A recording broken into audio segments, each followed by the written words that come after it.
Africa Content TV.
My wife,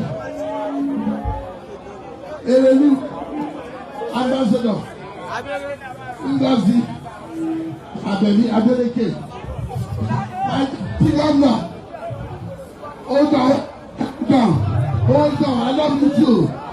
I love you, hold on. Say, Madame,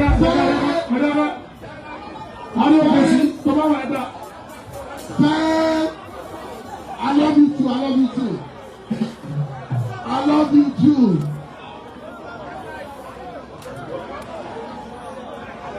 My deputy governor, the most deputy governor, all purpose, Prince Kola Adewusi from the south. My darling sister and my brother, the Yeduwa Modupe Adeleke Soli, our beloved national chairman of God, Barrister Maxwell, National Secretary of the party, National Secretary of the party, Chairman of the Council, Professor Wade Oladipo, members of National Assembly and President notably the Speaker of Washington House of Assembly, Right Honorable Adewale Egbedu. I recognize the Director General of the Military Affairs, Senator Larry Oyewumi. I recognize Honorable Masu Oniso. I recognize Ademale Adekunle Alao Lene. I recognize other elder parties here present, other honorable members here present, SMG, the Baba Guma for Shogola, Tesfini Balaye. I recognize the Chief of Staff, the engine room, Alhaji Kazim Akinleye. I recognize the HOL, gentlemen I know, and other cabinet members here present. State Chairman of PDP, General Chairman, Honorable Sunday Bishi, Shai Bobo. Other national and state working committee of the party here present. All the beautiful decapies from APC and other political parties, led by the Bamba. Everybody say Bamba. Member leaders, Anti-Shai, the other and Babalojas. And great Nigerian student. Great Nigerian student. Great Baba. Great Kudu. Kudu.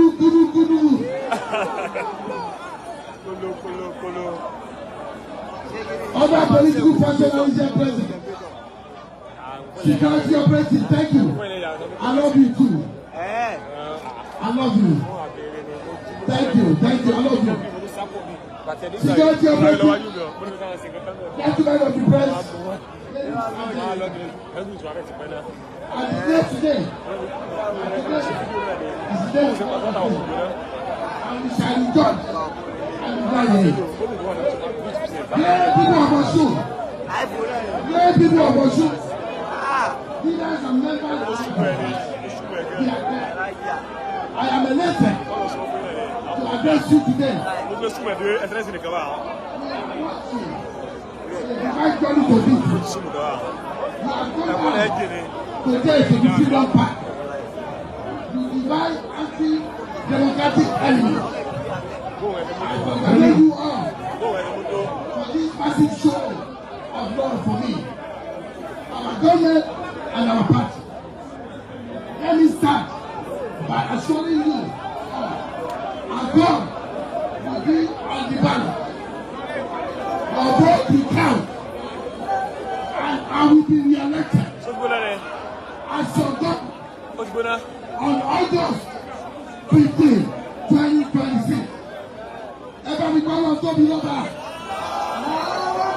And your boy Nabi. Praise the Lord. Hallelujah. Unlawful.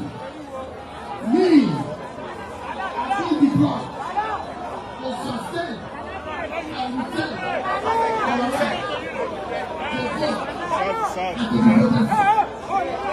Ìwọ ni báyìí, ọ̀yà mú wọn yẹn wọ́n wọ́n kọlu níyà yìí. Tó ní wọ́n kọlu wọn. Ọmọ ẹgbẹ́ wa.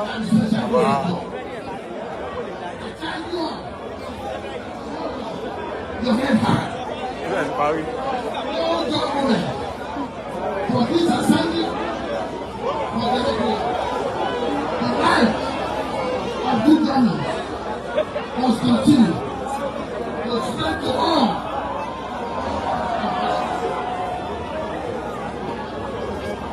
Go out.